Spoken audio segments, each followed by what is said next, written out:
உங்களுக்கு ஃபோன் அடிக்குதா? டே மச்சி எப்படிடா இருக்க?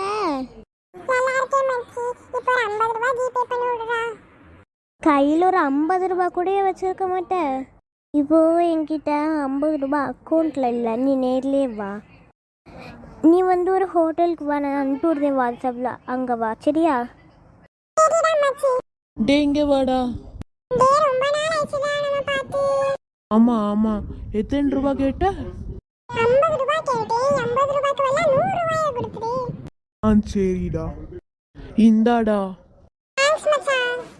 சரிடா.